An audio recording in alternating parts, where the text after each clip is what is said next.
Hello Aries, welcome to June 2018. Thank you guys so much for being here.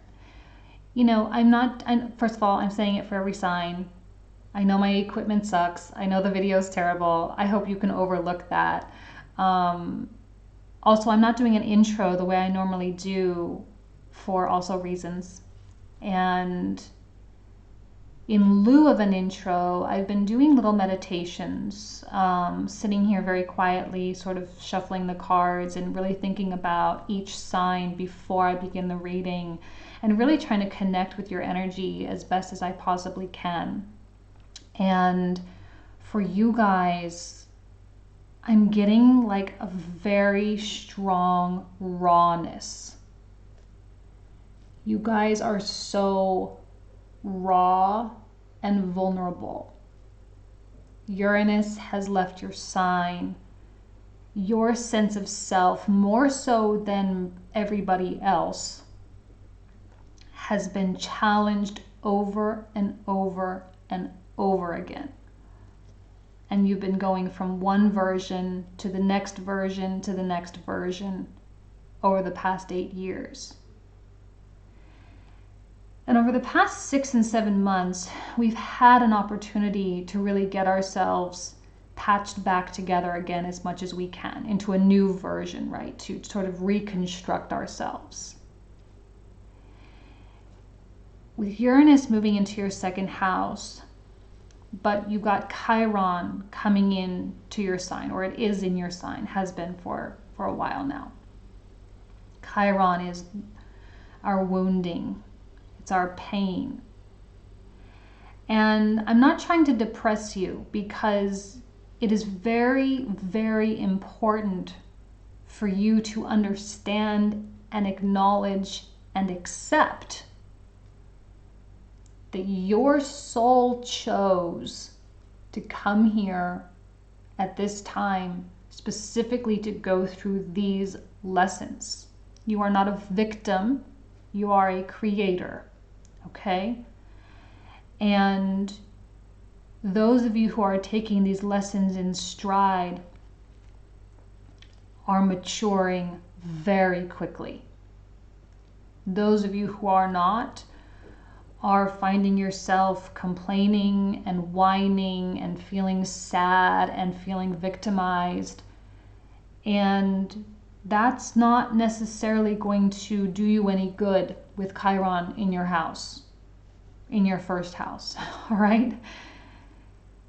Everything that you have learned is of benefit to other people.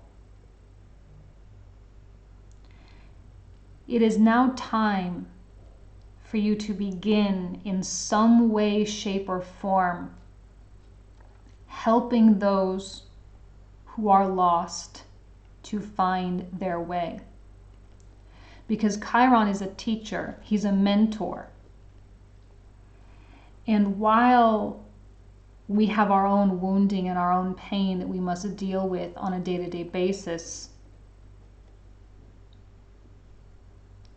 it is through the healing and helping of others that we find our own place in the universe. It is through our goodness and our dedication to others. You are the sign of self, Aries. You are the I am. But that I am cannot exist without the other I ams. And with the Eight of Swords that fell out while I was shuffling before I turned on the camera, it came out reversed. I know you're seeing it opposite, but you are breaking free from this tunnel that you've been in. You are breaking free from the shackles, if it feels like that. And in a way, your newfound sense of duty is going to begin to liberate you in ways that you can't even comprehend at this point in time. With Mars coming into Aquarius, in your 11th house,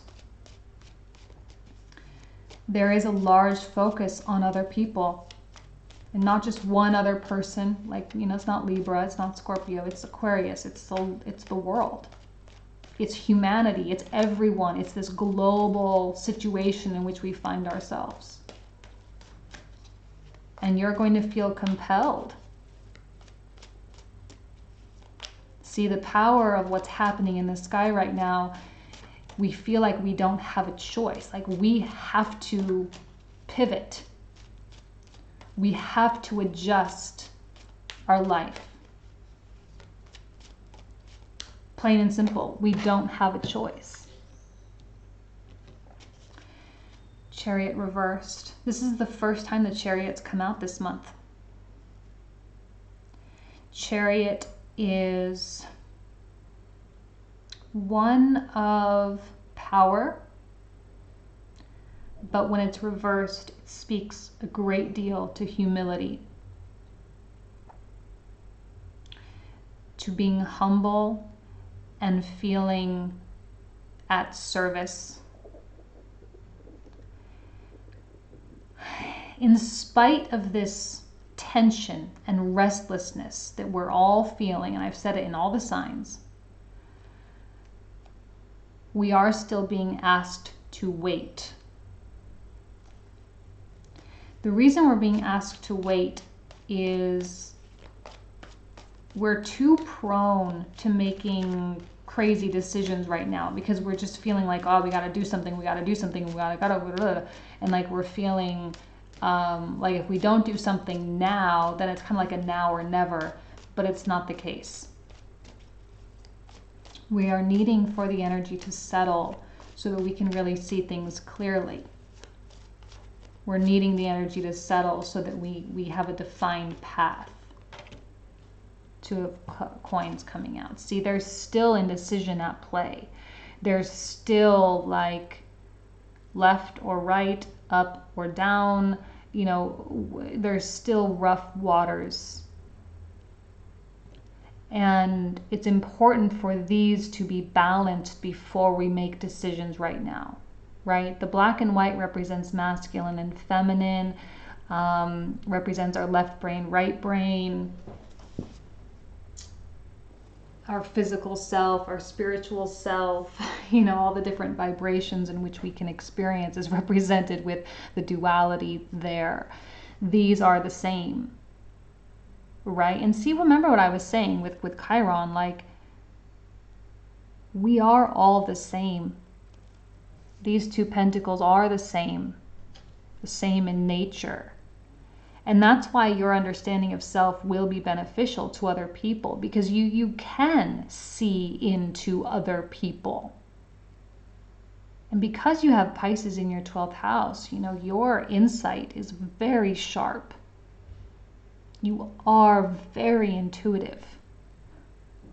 Aries ascendants seem to be very well organized. And the reason why I say that is because all the houses are like in their natural states, like where they're supposed to be, right? So Pisces 12th house, that's where it's supposed to be. So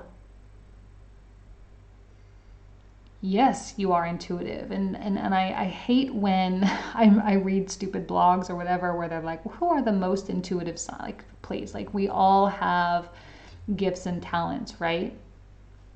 And it is important for you to recognize your intuitive abilities and to put them to good use, your empathic abilities, and to put them to good use.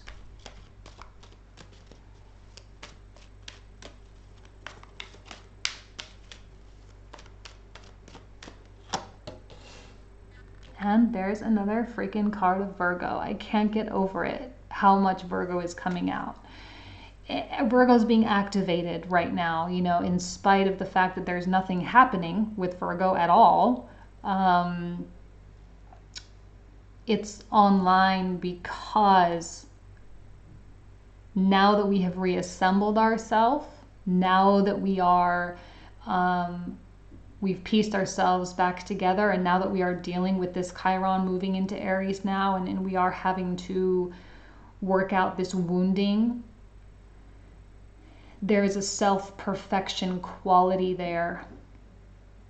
And during this transit, we can all be very hard on ourselves, the way a Virgo can be hard on themselves, because they do push for perfection. They do push to reach and to attain the absolute best version of themselves that they possibly can.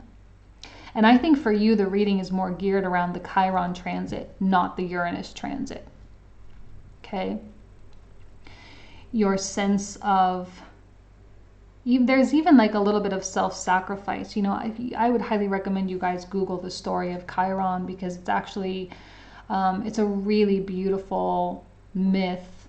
And when you understand the story of Chiron, you understand your sense of duty and how much benefit you actually do have to the world, especially you, Aries, because it's you. The focus is on you. And if you want to reach that perfected self, if you want to reach your full potential, you have to understand the purpose of what you went through the past 8 years. You have to understand the benefits that came from it. And the 10 of coins. I can't even, this card's been coming out like crazy. You may be feeling isolated right now. A lot of people are. We're all kind of in this like withdrawn, figuring it out, trying to understand, trying to wrap our head around things. And with so much focus on money, you know, it's interesting to me that Taurus, the second house, represents money and self-worth. And how in many, many ways, at least the Western cultures have sort of associated self-worth with money, right? Like the more money you earn, the more valuable you are, which could not be further from the truth. It's like the biggest contradiction. And if I had it my way, I would completely strip money out of the equation and just make the second house be about self-worth and self-respect. I don't even really like the idea of self-worth. Those of you who know me know I have a really hard time with that idea. But self-love and self-respect, let's say that. And okay, Uranus coming into a house of self-love and self-respect. Wow, like what is it that you're really capable of at this time, right? Like there's no one who has more self-love and self-respect than a fully actualized entity, a fully actualized soul. Because it understands its place in the cosmos, in the universe. And so let's bring the money back in. Let's put it back into the equation, because our world is so much run on money. Your relationship with money is going to be very challenged. Your relationship with the material world is under the microscope, as it is for all of us. But how it is associated with yourself and your self-worth and your self-development, right? And I feel like there's a lot of you, a lot of people who are in tune with the energies at play. Their vision of their material world is going to be shifting significantly. And a lot of people are going to be like, you know what, I just want to be happy. I don't really care so much. There's a detachment that is occurring. Because with Uranus going through your sign, it's very possible that you were striving for income, you were striving for status, you were striving for things outside of yourself in order to identify and define yourself. But now that that's not really the case anymore, now you can identify and define yourself by your soul, right? Because that's really what you came in contact with over the past 8 years. And that's what you'll continue to come in contact with Chiron in there. And here's a card of Libra. The perfected self can only work with relationships, one-on-one relationships, right, with other perfected selves. And I'm not going to say we ever reach perfection. That's kind of an obscure concept, but I hope a continually improved version of self. And the Queen of Swords is someone who's you may be dealing with the Queen of Swords. First of all, if you're in a relationship with someone, it's interesting that you're taking on very different qualities from your own, earth and air, versus you being fire. Now this one's maybe a little bit better, but you taking on earth, them taking on air. These two are very controversial together, but yet I often feel a Virgo Libra match. I'm not saying I know you're not Virgo, and I know you're probably also not dealing with a Libra specifically, but you're taking on those qualities, right? And you couldn't be more different, but you also couldn't be more the same. You are the same in your differences, and you are different in your sameness. The Queen of Swords is a very powerful force. She also, she doesn't have a lot going on around her. She's living in empty space, technically. She doesn't need this stuff. You may be finding yourself, you're both headed in the same direction. You may be finding yourself in a relationship, a friendship, a connection, a partnership, where for the first time, probably in a very, very long time, you seem to be headed in the same place as someone else. You're on the same page as someone else. You both want the same things. And you can approach those goals independently and differently, because all that matters is that you achieve the goal. Okay, I talk too much. I'm really in the zone today. I don't know why. Time is does not exist for me right now. I blame that on my 12th house, Mercury and Mars. And why am I not surprised? Knight of Swords coming out. Definitely going to be clarifying that in the comprehensive. Let's see what else comes out around him. Yeah, that's a representative of your past, you guys. It's a representative of Pisces, Gemini. It's a representative of, it's a representative of a past chapter. And it's falling by the wayside very, very quickly. You are moving on. You are making major, major strides in this new direction. And yes, it's still murky. No, you still can't see the light. Yes, it's still confusing, but the sun is officially setting with the reversal of the moon. You are no longer living in a state of delusion or confusion, right? And has been the problem with the Chiron in Pisces, is that we were all prone to these delusions, these idealized grandeur of relationships, love, and interconnectedness and whatever. And in many, many ways, we were kind of just fooling ourselves. But it was through these delusional situations that we were able to find ourselves, okay, as well. Let's see. You still have Neptune back there, which is good. It's at home in Pisces. It enjoys being in the 12th house. Like I said, you guys have an empathy and a connectedness that not a lot of the other signs are having right now, simply because of that beneficial placement there. Okay, look. This is what I'm saying to a lot of people. Okay.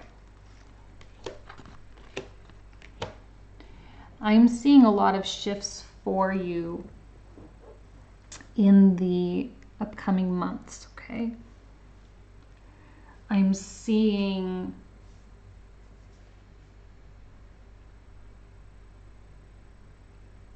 I feel like this is you. I don't know why. You're still in the process of assembly, I think. An Emperor in reverse makes me nervous. He makes me nervous because he's not comfortable in his own skin, and he's very prone to taking it out on other people. Because this person still seems to be present, yes, you're moving away, and yes, you're detaching from it, and that's good, but the fact they are still here is still impacting you in this particular point in time. Now, I'm getting that this is your partner. Okay, you're coming out as the Emperor and the Knight, and this is your significant other. They seem to be a little bit more structured. They seem to be a little bit more well put together, and that's fine because they didn't have unless you're dealing with another Aries, likely they didn't have, Uranus coming through their first house, right? So they're probably a little bit more balanced or a little bit more secure at this moment in time.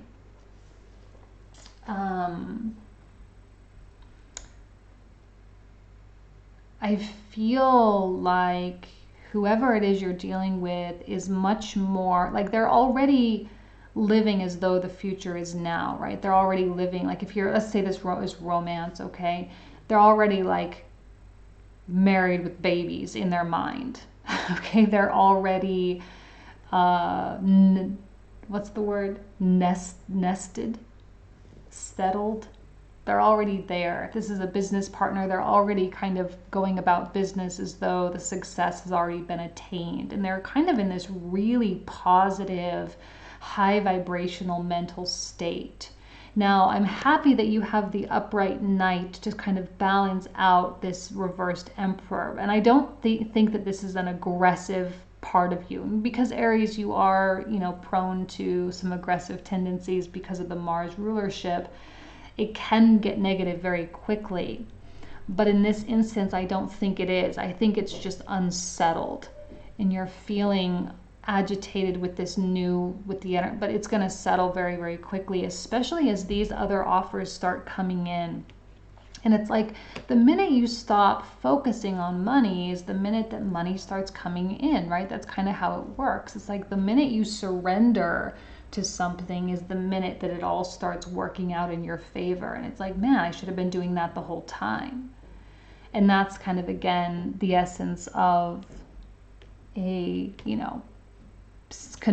the perpetual school of life, continuing with the self-improvement on a day-to-day basis, always working to improve your mind, your consciousness, your self-awareness, and to be in control of your actions, your thoughts, your words, and not to be impulsive. See, I feel like whoever this was, it's very much in the past, very much opposite from you as well. I'm like a totally different type of person. You are motivated by the experiences that you had from them, right? Like it was the greatest learning experience of your lifetime, very possibly. One of, if not the greatest learning experiences you've ever had. So there is an element of forgiveness here, to forgive them, but more importantly, to forgive yourself, right? To forgive yourself is to forgive them, and to forgive them is to forgive yourself. It's the same. So the forgiveness here might be a little bit difficult for an Emperor in reverse, but as someone who does want to live and be the absolute best they can be, that forgiveness is necessary. And when that forgiveness occurs, when that softening or that breakdown of the harshness of this situation begins to occur, you are going to find amazing new things coming your way. People are going to want to connect with you. They're going to want to do business with you. They're going to want to give you their time and their energy. And I think and I've again been saying this for almost everyone, the doors that are going to be opening are so unpredictable to you right now. Like there's no way that you can possibly see what's going to be happening in the future, right? But it will, and there's a lot to be excited about. Okay. All right, Aries, I'm going to leave you with that. A lot to clarify in the comprehensive. I hope to see you there. If not, then I will see you next month. Thank you guys so much. Take care.